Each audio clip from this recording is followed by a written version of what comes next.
오늘은 6월 마지막 주이고 또 마지막 날입니다. 벌써 상반기가 마무리되고 정말 내일부터는 하반기가 시작이 됩니다. 혹시 우리 성도님들 이런 동요 아셔요? 응? 아빠하고 나하고 놀던 꽃밭에 채송아도 봉숭아도 한창입니다.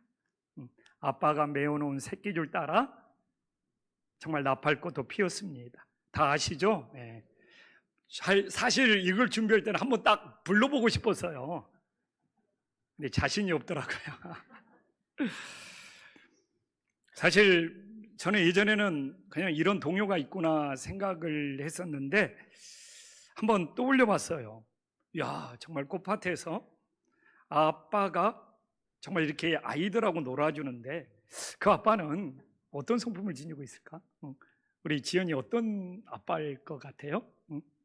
굉장히 자상한 아빠이지 않겠어요? 그리고 또 생각을 해봤어요. 아빠가 놀아주는 아이는 딸이었을까요? 아들이었을까요? 딸 같죠? 예? 저도 생각을 해요. 예. 딸 분위기죠. 근데 또 궁금했어요. 아니 도대체 같이 놀아주는 아빠는 어디 가고 딸만 이 꽃밭에서 외롭게 있을까? 아빠가 출장 갔나? 이런 생각도 해봤어요. 그래서 정말 궁금해서 이 동요가 언제 지어졌고 어떤 상황에서 지어졌지 한번 찾아봤어요. 근데 저는 깜짝 놀랐습니다. 이 동요가 1953년 한국전쟁이 끝난 직후에 기록된 동요라는 거예요. 전쟁통에 아빠가 이 세상을 떠난 거예요. 그래서 꽃밭에 이 딸아이만 혼자 남아서 전쟁통에 생명을 잃어버린 이 세상을 떠나버린 아빠를 그리워하면서 부르는 동요라는 것이죠. 이 53년이라는 이 한국전쟁, 그리고 미국이나 일본이나 유럽이 아닌 우리나라에서 일어났다는 사건을 알았을 때 앞으로 여기 있는 우리 성도님들도 아빠하고 나하고 놀던 꽃밭에 봉숭아도 채송아도 한창입니다. 정말 이건 눈물 나는 노래인 거예요. 정말 그냥 부를 수 있는 노래가 아닌 거예요. 이게 바로 성경을 읽는데도 똑같이 작용합니다. 이 동요가 언제 기록되었고 어떤 상황에서 기록이 되었는지 이런 한국적인 상황과 배경을 알 때 이 동요가 6.25 전쟁통에 죽어버린 아빠를 그리워하면서 절절히 부리는 정말 이 동요라는 것을 우리가 느낄 수 있듯이 성경이 정말 이 성경이 언제 기록되었고 어떤 상황에서 기록되었는지를 알았을 때 이런 신학적인 배경에 도움을 받을 때 하나님의 뜻을 깊게 알 수가 있는 거예요. 그래서 오늘 야고보도 참음이 4번 나오고 인내가 2번 나옵니다. 7절에 2번, 8절에 1번, 10절에 1번, 또 인내가 11절에 2번 나옵니다. 참음과 인내는 사천지간이죠. 왜 야고보는 지금 이 초대교회 인내, 또 이 참으라는 것을 6번씩이나 이렇게 구구절절 전하고 있느냐 이거예요. 그냥 야고보가 이걸 초대교회에 전하는 배경이나 상황을 모르고 우리들이 이 말씀을 가지고 나눈다면 참아야 된다, 인내해야 된다. 사실 이런 신앙이 맹목적인 신앙이 될 수 있는 것이죠. 맹목적인 신앙은 오래 갈 수가 없어요. 그래서 저는 오늘 이 야고보가 왜 참으라고 하는지, 왜 인내하라고 하는지, 당시의 상황, 당시의 배경, 정말 이걸 깊게 묵상하면 하나님의 놀라운 뜻을 깨달을 수 있다는 거예요. 그런데 어떻게 보면 지금의 시대가 야고보 시대와 비슷할 수 있어요. 정말 오늘 이 말씀을 통하여 이 시대에 우리에게 참는다는 것이, 인내한다는 것이 어떤 의미인지를 깨닫고 우리들의 삶에 적용할 수 있는 은혜의 시간, 소중한 시간이 될 수 있기를 간절히 소망합니다. 사실 오늘 본문 말씀을 보면 지금 야고보 사도가 있는 시대가 어떤 어려움을 겪고 있는지 어렵지 않게 찾아낼 수 있어요. 오늘 10절에 보면 정말 야고보 시대에 고난과 정말 핍박과 박해가 심했다는 것을 어렵지 않게 알 수 있어요. 그래서 야고보 사도는 초대교인들에게 우리 선지자들도 고난을 받고 오래 참으면서 살았지 않냐. 그러니까 우리 초대교인들도 이 고난과 핍박 속에 사실 이 참는다는 것은 믿음을 지키기 위해서, 정말 믿음을 지키기 위해서 참고 인내해야 한다는 것을 우리들에게 전해주고 있는 거예요. 그러면 야고보 사도 시대에 어떤 핍박이 있었느냐? 정말 초대교회가 성령 받고 교회가 세워진 이래로 가장 심한 박해가 있었습니다. 우리가 잘 알다시피 스데반 집사가 돌에 맞아서 순교하고, 그리고 정말 많은 사람들이 순교의 길을 갔고, 이 예수님의 형제 야고보 사도가 아닌 예수님의 12제자였던 정말 요한과 야고보 형제, 그 야고보가 참수용으로 순교를 당하고, 정말 수많은 사람들이 베드로가 옥에 갇히고 정말 핍박과 고난의 시대였습니다. 그래서 여기서 참으라 인내라는 것은 정말 믿음을 끝까지 지키기 위해서, 우리의 신앙을 끝까지 지키기 위해서는 이 고난을, 이 핍박을 참고 인내해야 한다는 것을 우리들에게 전해주고 있는 겁니다. 많은 분들이 야고보는 행함의 장이라고 말합니다. 행함이 없는 믿음이 죽은 믿음이라고 합니다. 그러나 야고보는 믿음을 지키기 위해서 인내하는 것이, 믿음을 지키기 위해서 끝까지 참는 것이 최고의 행함이 된다는 것. 정말 오늘날도 정말 초대교회처럼 막 돌에 맞아 죽고 감옥에 갇혀서 참수형을 당하는 고난과 박해의 시대는 아닐지라도 코로나 이후에 우리의 믿음을, 우리의 신앙을 회방하는 것들이 너무 많습니다. 우리의 믿음을 회방하는 것들을 분별을 잘해요. 그러니까 어떻게 보면 이 시대에도 믿음을 지키기 위해서, 이 세상에서 온갖 우리의 믿음을 흔들어 놓고 해방하는데 믿음을 지키기 위해서 우리들이 오래 참고 인내하는 것이 최고의 행함이 됨을 믿으시기를 간절히 소망합니다. 만약 생각해 보십시오. 우리가 다른 행함들이 많아. 행함이 없는 믿음은 죽은 믿음이야. 다른 행함들이 많아. 그런데 믿음을 지키는 행함이 없으며, 믿음을 지키는 인내의 행함이 없으며, 다른 모든 행함들은 무용지물이 되어버리는 거예요. 다른 행함들이 의미 있는 행함이 되기 위해서는 우리들이 끝까지 믿음을 지키는 이 인내의 행함, 오래 참음의 행함이 있을 때 다른 행함도 의미가 있는 놀라운 역사가 일어난다는 것을 깨달으시기를 간절히 소망합니다. 그래서 앞으로도 코로나 또한 이 세상 기후재앙 어떤 일들이 생길지 몰라요. 그럴지라도 우리는 믿음을 지키기 위해서 끝까지 이 인내의 행함, 오래 참음의 행함을 가질 수 있는 믿음의 자녀들이 될 수 있기를 간절히 소망합니다. 그럼 우리들이 어떻게 끝까지 믿음을 지키는 인내의 행함을 할 수 있느냐? 사도 바울은, 이 야고보 사도는 오늘 7절과 8절에서 이 주님의 강림, 이 재림 신앙이 있어야지만이 참을 수 있다는 거예요. 그래서 오늘 이 7절에도 형제들아 주께서 강림하시기까지 길이 참으라. 8절에도 봐보십시오. 너희를 정말 길이 참고 마음을 굳건하게 하라. 주의 강림이 가까웁니다. 그래서 이 우리가 믿음을 지키면서 참을 수 있는 우리의 중심, 우리의 뿌리는 재림 신앙이 있어야 된다. 주님의 강림 신앙이 있어야 된다. 그래서 많은 분들이 저는 믿음을 지키기 위해서 오래 참는 것이 안 돼요.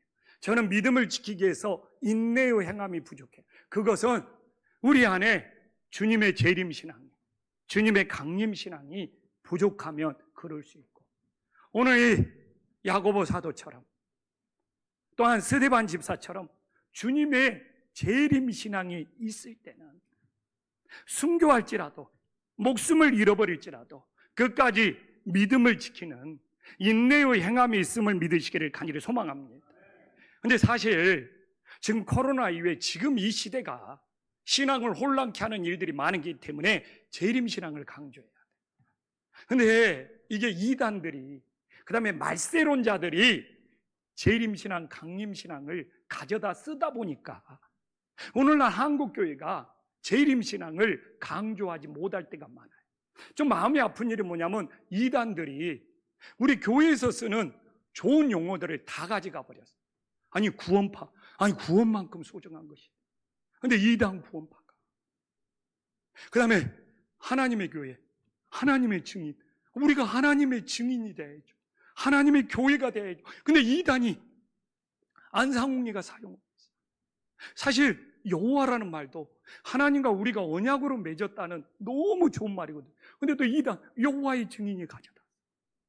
이렇게 이단들이 이런 강림신앙, 재림신앙, 기독교에서 제일 중요하게 생각하는 것들을 가져다 쓰다 보니까 교회에서 이런 것들을 강조하는 것이 부담스러워.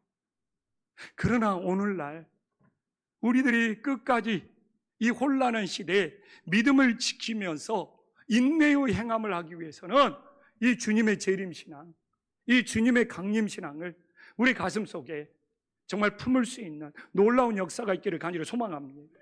그러면 모든 사람들이 주님의 재림신앙을 갖는 것이 아니에요. 주님의 강림신앙을 갖는 것이 아니에요. 주님의 재림신앙에는 세 가지 고백이 있습니다. 이 내 마음속에 이 세 가지 고백이 없으면 주님의 재림신앙, 주님의 강림신앙이 없는 거예요. 우리 마음속에 어떤 세 가지 고백이 있어야 됩니까? 첫 번째는 이 재림신앙에는 하나님이 살아계신다는 거예요. 아니, 주님이 살아계시지 않는데 어떻게 재림을 해요? 그래서 주님이 살아계십니다. 하나님이 살아계신다는 분명한 신앙 고백이 있을 때 이 재림신앙은 나의 고백이 될 수 있어요. 그러니까 너 재림신앙을 가져야 된다. 주님이 살아계신지를 느끼지 못하는데요, 재림신앙 가질 수 없어요. 그 다음에 두 번째는 뭐냐? 이 재림신앙을 가지기는 예수님이 나를 구원하시고 하나님 나라, 천국으로 인도한다는 거예요. 하나님 나라를 믿지 않는 사람은, 천국을 믿지 않는 사람은 재림신앙을 가질 수가 없어요. 예수님이 십자가의 보혈로 나를 구원하시고 나를 천국으로, 하나님 나라로 인도한다는 것을 믿는 사람만이 이 재림신앙을 가질 수 있어요. 마지막 하나는 무엇입니까? 바로 부활신앙입니다. 예수님이 부활했듯이 내가 주님과 연합해서, 예수님과 연합해서 부활한다는 믿음이 있을 때 재림신앙이 가능해요. 아니, 주님의 부활을 믿지 못하는데 어떻게 재림신앙을 가질 수 있어요? 그리고 이 재림신앙이 그냥 말세론이나 이단들이 쓰는 것이 아니라 어떻게 보면 혼란한 지금의 시대에 한국교회가 든든하게 세워지기 위해서 제일 필요한 것이 재림신앙. 내가 재림신앙을 가지고 있으면 하나님은 살아계시고 오늘도 살아계시고, 내가 재림신앙을 가지고 계시면 정말 내가 구원받고 하나님 나라 천국 갈 수 있고, 내가 재림신앙을 가지면 예수님과 연합하여 부활할 수 있는 놀라운 역사가 일어남을 믿으시기를 간절히 소망합니다. 그래서 교회가 재림신앙이 무너지면 다 무너지는 거예요. 그래서 코로나 이후에 정말 한국교회가 혼란한 이 시대에 우리 김포 한식교회는 재림신앙으로 정말 든든히 세워져서, 그러면 인내하는 것이, 참는 것이 어렵지가 않다는 거예요. 우리는 주님의 재림을 기다리는 자이기 때문에 그 인내가, 오래 참음이 고통이 아니라 감사, 은혜가 됨을 믿으시기를 간절히 소망합니다. 그런데 재림신앙이 없으면 인내가, 오래 참음이 최고의 괴로움이 되어버려요. 그래서 우리 모두 재림신앙을 갖고 끝까지 우리의 믿음을 지키는 인내의 행함이 있기를 간절히 소망합니다. 그래서 주님께서는 오늘 이 7절을 통해서 기다림을 배우라는 거예요. 농부의 마음을 가져라는 거예요. 진짜 귀한 열매를 바라면 이른 비와 늦은 비를 기다려라는 거예요. 이스라엘 땅은 석회질입니다. 이 석회질은 비가 안 오면 딱딱하게 굳어가지고 바위가 되어버립니다. 그래서 이스라엘에 있는 바위나 터키 가파도에 있는 바위는 비가 안 내려서 석회질이 딱딱하게 굳어진서 바위가 되었기 때문에 숟가락 하나만 있으면 그 바위 동굴을 파가지고 그 동굴 속에서 지낼 수 있어요. 그래서 세례 요한, 에세레마트 같은 경우도 정말 이 석회질이 비가 안 와가지고 딱딱하게 굳어진 그 바위에 정말 자기들이 나무나 이런 연장으로 그 바위를 파서 그 안에 동굴에서 성경을 쓰고 신앙생활을 했던 것이죠. 근데 놀라운 것은 이른비가 내리면 이 석회질이 딱딱한 땅이 부드러운 땅이 되고 씨를 뿌릴 수 있는 놀라운 역사가 있음을 믿으시기를 간절히 소망합니다. 그래서 반드시 이스라엘은 이 석회질의 땅에서는 이른비가 내려야 돼. 신기하게 이른비가 내리면 석회질 땅이 다 부드러운 땅이 돼요. 근데 사실 오늘도 똑같지 않습니까? 세상에서 딱딱하게 굳어진 이 석회질과 같은 우리 마음에 정말 이른비가 내려서 성령의 비가 내려서 은혜의 비가 내려서 말씀의 비가 내려서 부드러운 땅, 정말 말씀의 씨앗이 떨어질 수 있는 은혜의 마음으로 변화될 수 있기를 간절히 소망합니다. 근데 또 하나, 늦은 비가 내려야지만이 자라나서 열매를 맺을 수 있어요. 늦은 비만 잘 내리면 풍성한 열매를 맺을 수 있어요. 그래서 이스라엘은 가을이 시작이 되면 이른 비가 내리고 이 봄에 늦은 비가 내려서, 그래서 이른 비에서부터 늦은 비까지 기다림의 시간이 필요해요. 그래서 이 농부의 심정은 무엇이냐?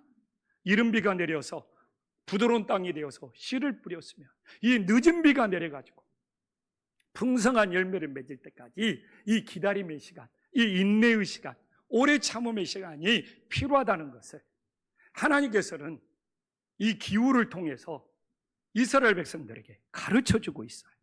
근데 오늘도 똑같습니다. 저도 알아요.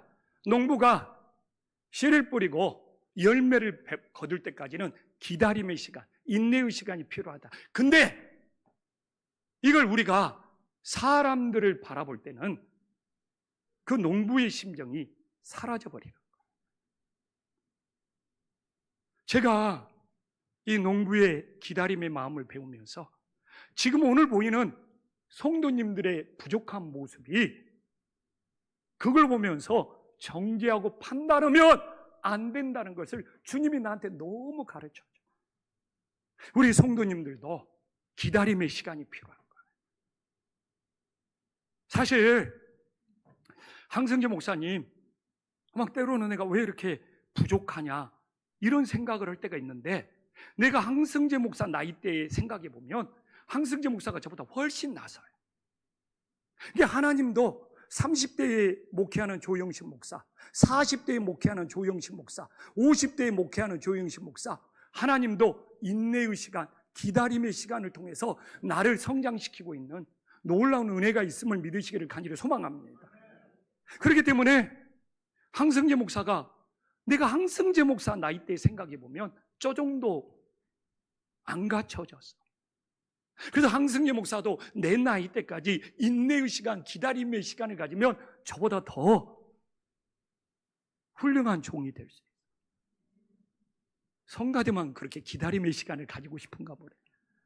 저는 우리 아버지가 제가 19살 때 정말 예수님을 믿었거든요. 예수님을 믿어야지 천국 갈 수 있다는 것을 가슴에 새겼거든요. 19살 때 예수님을 믿고 군대를 가든 어디 가든 주의를 안 지켜본 적이 없거든요. 근데 우리 아버지를 구원하고 싶었는데, 우리 아버지가 7년 전에 돌아가셨잖아요. 8년 전에 세례를 받았잖아요. 30년이 넘는 세월을 기다림의 시간, 인내의 시간을, 그 30년이 넘는 인내의 시간, 기다림 시간 속에 아버지의 구원을 위해서 기도를 하루도 걸어본 적이 없어요.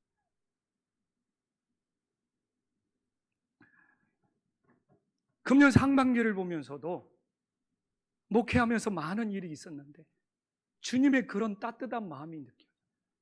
내가 조영식을 향해서도, 조목사를 향해서도 하나님께서 인내하며 기다리며 자라나기를 그렇게 바라고 계시는, 지금 내 자녀 눈에 보이는 모습을 가지고 어떻게 정죄하고 판단할 수 있을까? 우리 성도님들의 눈에 보이는 모습을 가지고 어떻게 정죄하고 판단할 수 있냐? 하나님은 나를 인내하고 기다리면서 더 성숙하기를 바라시다. 그래서 제가 금주 새벽기도도 주님, 목회자인 저는 지금 보는 모습이 전부인 것처럼 판단하고 정죄하지 않게 해주세요. 주님도 나를 인내하고 기다리면서 자라나게 하십니다. 나에게 향하신 그 마음, 우리 성도님들에게도 동일하게 향하고 있음을 믿고 하나님의 눈으로 바라보게 해달라고. 그러니까 우리 성도님들 미운 사람이 없어요. 다 사랑스러워. 내 마음속에 미움이 사라져요. 분노가 사라져요. 나를 힘들게 하는 영혼도, 저 영혼도 주님이 기다리면서 자라나게 하고 있겠지. 사랑의 마음이 찾아와요. 이제 옆 사람하고 인사 한번 나눌까요? 오늘 당신이 너무 사랑스럽게 보입니다. 왜? 농부의 심정처럼 인내의 마음이 있을 때, 기다림의 마음이 있을 때. 그러니까 주보 보면서 오늘도 무슨 오타가 있느냐 트집 잡을 필요 없어요. 진짜라니까요. 사람이 실수할 수 있지. 그게 무슨 큰 제약입니까? 그건 큰 제약이 아니에요. 단순한 실수지. 단순한 실수는 고쳐가 버리면 되는 거예요. 더 큰 제약들이 얼마나 많은데. 그래서 저는 우리 부목사님들뿐만 아니라 어제도 청년도 만나고 그랬는데 정말 주님이 나를 인내하고 기다려 주시듯이 우리 성도님도 인내하고 기다려서 정말 아름답게 열매 맺는 신앙들이 될 수 있기를 간절히 소망합니다. 그러면 오늘 인내를, 어떻게 보면 욥기는 인내로 시작해서 인내로 끝납니다. 오늘 야고보서 5장이 결론이잖아요. 근데 11절 봐보십시오. 인내하는 자의 결말이 나오고 있잖아요. 이게 야고보가 전해주고 싶은 메시지라니까요. 보라, 인내하는 자는 우리를 복되다 하나니.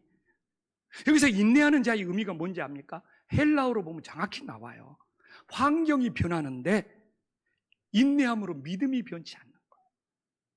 이게 정확히 여기서 인내하는 자의 뜻이고 그게 복이 되는 거예요. 막 세상의 환경은 달라지고 세상의 모든 것은 변화되는데 인내함으로 내 믿음이 변하지가 않는 거예요.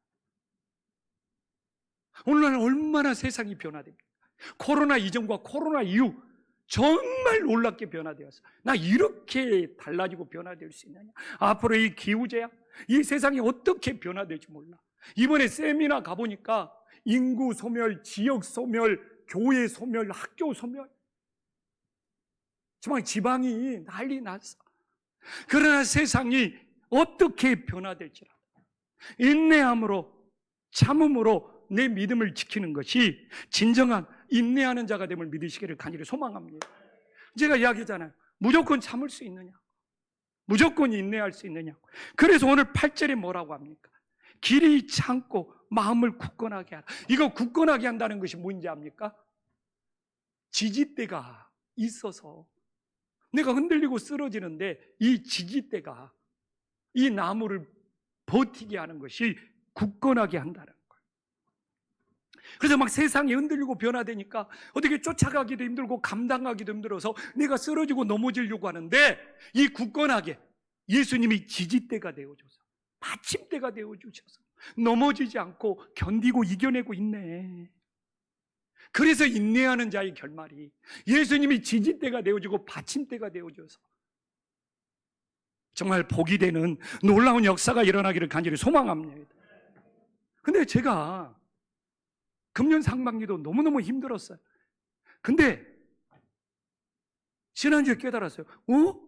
내가 코로나를 보내면서도 코로나가 왜 안 끝나냐? 그러면서 되게 힘들었거든요. 매년 상반기만 끝날 때만 되면 되게 한 해가 힘들었대. 상반기가 힘들었대.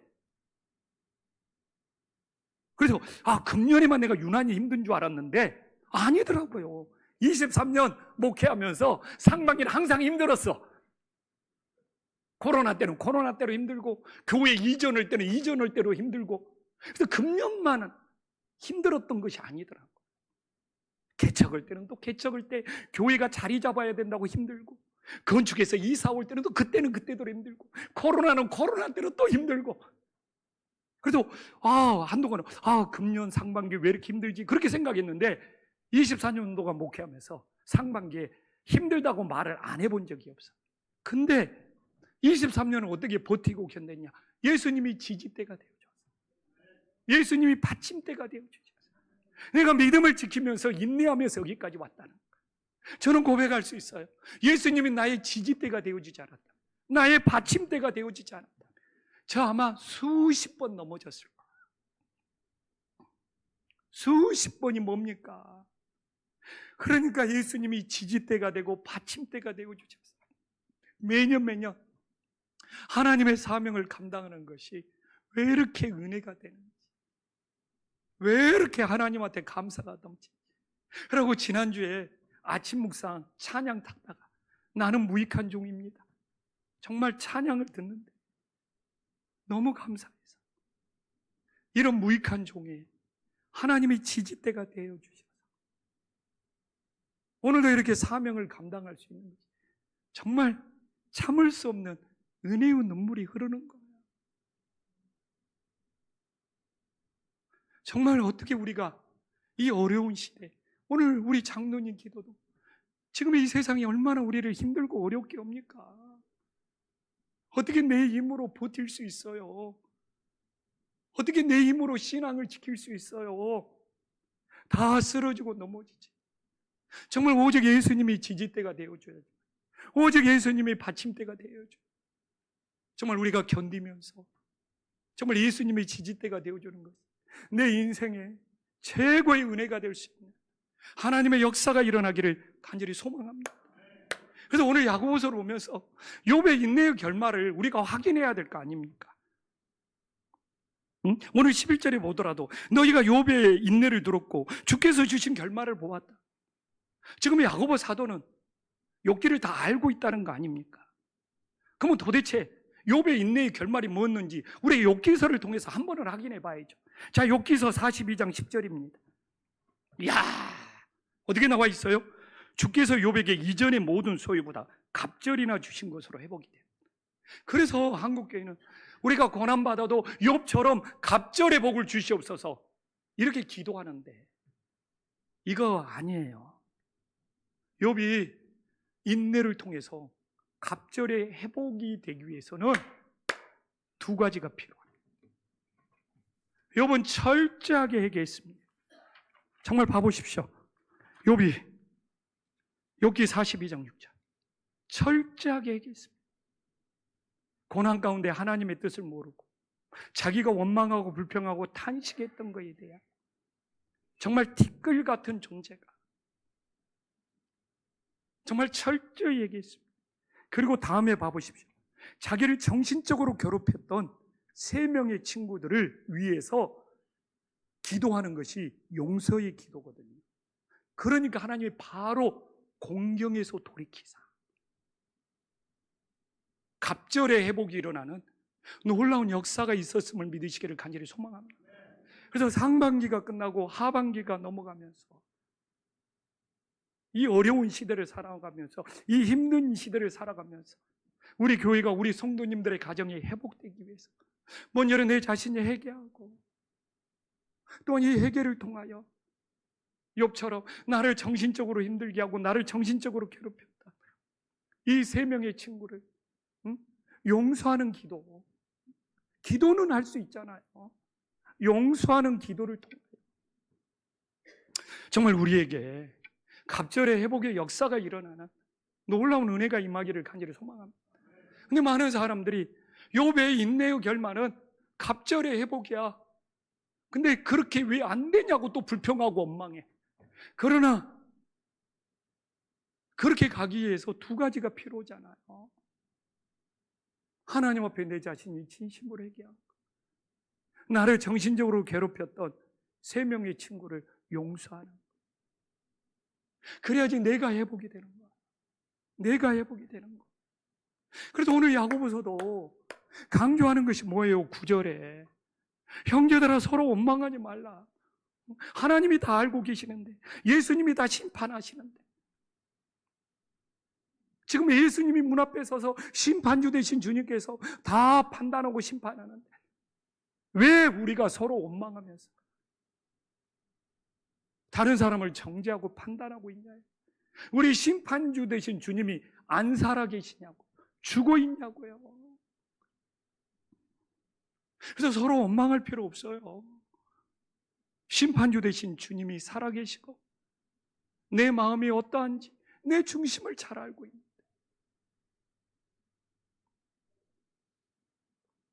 그래서 저는 정말 이런 말씀을 보면 성도님들을 있는 모습 그대로 사랑하고 부족함도 품고, 정말 하나님께서는 인내하고 기다리라고 하시는구나.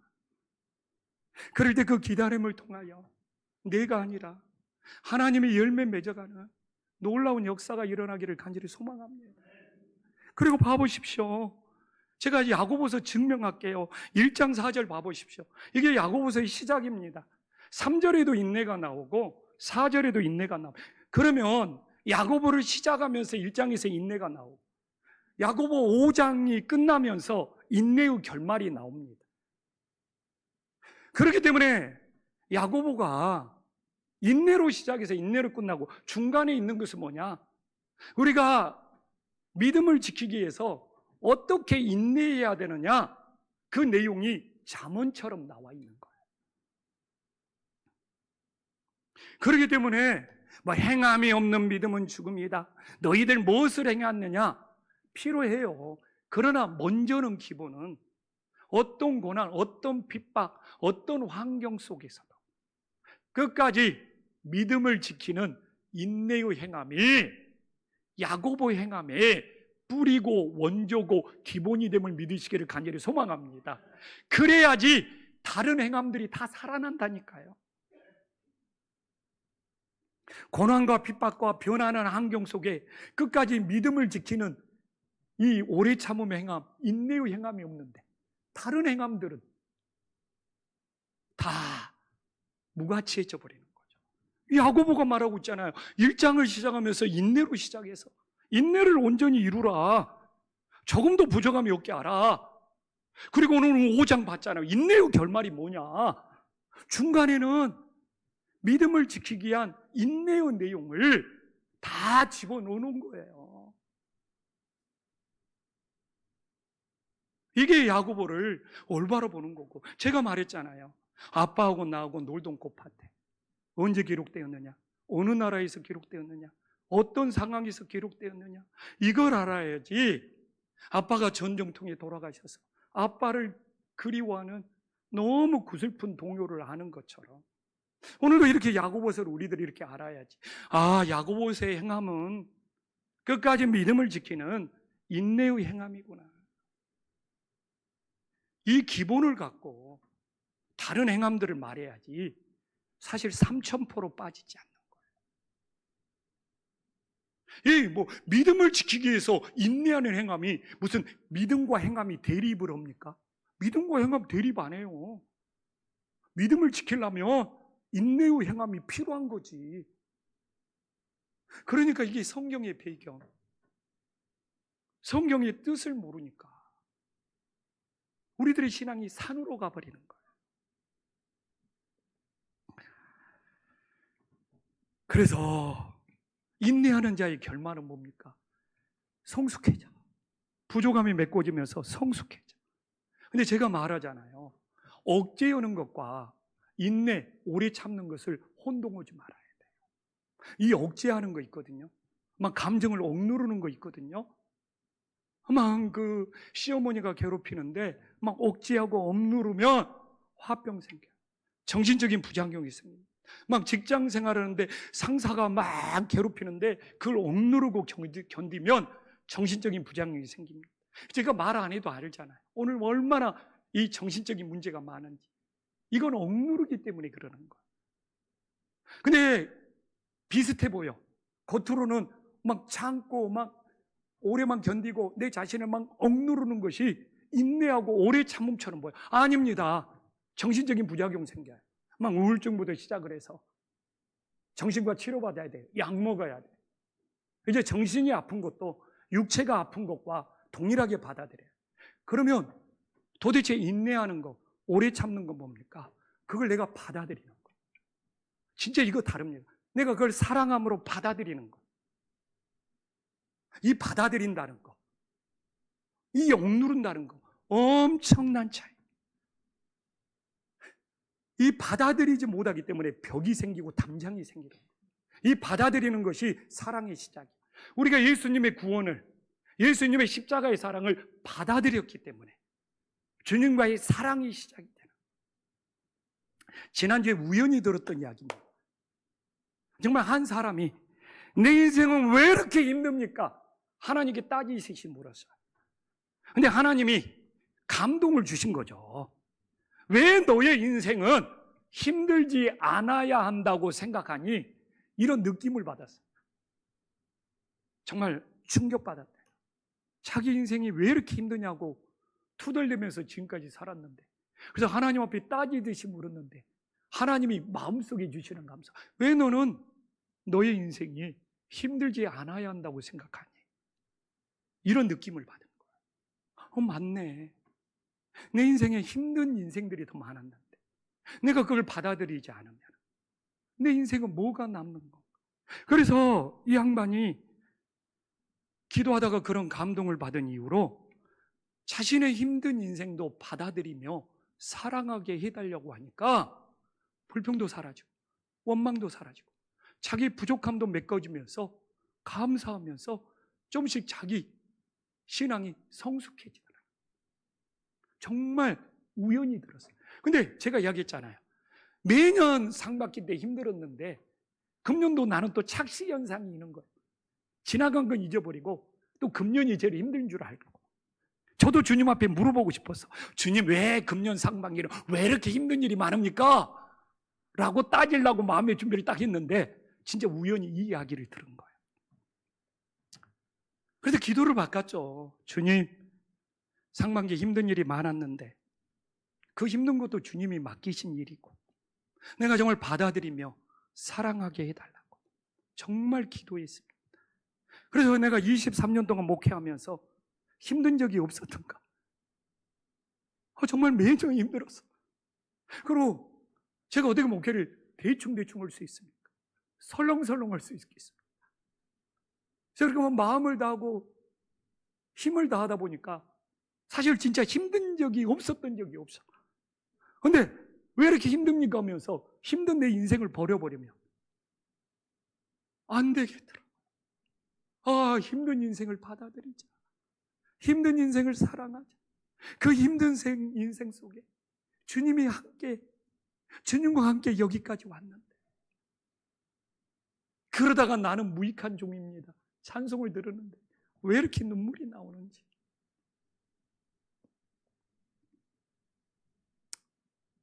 그리고 그러고 싶어요. 앞으로 내가 무슨 능력의 종이 되고 내가 이렇게 총회장이 되고 내가 권위를 내세우는 종이 아니라 좀 더 부족함을 메꾸어서 성숙한 그리스도인이 되고 싶어요. 그래도 40도보다는 50대 내 부족함을 메꿔서 성숙한 그리스도인이 되고, 또 60대가 되면 지금보다 내 부족함이 메꿔져서 성숙한 그리스도인이 되야지. 무슨 능력이 있다고 막 치유의 능력이 있다고 떠들던 사람들이 불륜을 저질러서 한국교회 망신살이 뻗치고 도대체 이게 뭔지.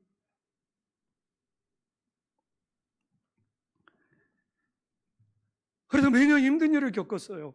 근데 금년에는 힘든 일도 받아들이고 힘든 일도 사랑하고 힘든 일도 우리 인생의 일부분이잖아요. 그것 때문에 주님을 의지하고 함께 올 수 있었잖아요. 그래서 내가 힘든 일도 받아들이고 사랑을 요구하니까 평안을 주셔. 그리고 나를 힘들게 하는 사람들이 밉지가 않아요. 긍휼의 마음이 생겨요. 밉지가 않아. 오히려 불쌍해. 지난번에도 세미나를 스타리아를 타고 갔는데 입구에 대지 말고 저 구석에 가서 대래. 그러고 뒤에 막 벤츠 이런 거 오니까 막 입구에 다 대기하는 거예요. 예전에는 내가 기분이 나빠가지고 와 이렇게 무시연해하면서 세미나 안 듣고 가버릴까 했는데 지금은 그 영혼이 불쌍해. 아니 저렇게 나이가 들어가는데 아직까지도 다른 사람을 저렇게 무시하냐. 무시당한 내가 잘못됐습니까? 내가 왜 상처받아야 돼? 그렇게 무시한 그 영혼이 불쌍한 거지. 그런데 그 영혼이 미운 것이 아니라 불쌍하고 긍휼히 여겨서 기도가 나오더라니까.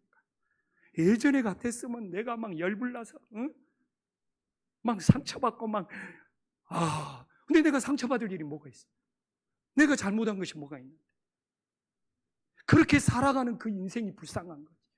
그러고 정말 기도했다니까. 그러니까 내 마음이 평안하고 긍휼의 마음이 있는 거야. 정말 상반기 얼마나 힘들었어요. 막 힘든 것을 막 힘들지 않다고 할 필요도 없어. 정말 힘들고 어려운 시대에 살아가고 우리 신앙을 혼잡게 만들고 그러나 예수님이 우리의 지지대가 되고 받침대가 되어주잖아. 내가 힘든 일을 벌어버리면 내 인생에 남는 것이 뭐가 있어? 정말 그 힘든 일도 받아들이면서 정말 사랑하게 해달라고. 우리는 힘들고 견딜 수가 없지만 예수님이 지지대가 되고 받침대가 되어서 상반기를 지나서 하반기까지도 선한 싸움 잘 달릴 수 있게 해달라고 기도할 수 있는 우리 성도님들이 될 수 있기를 간절히 소망합니다.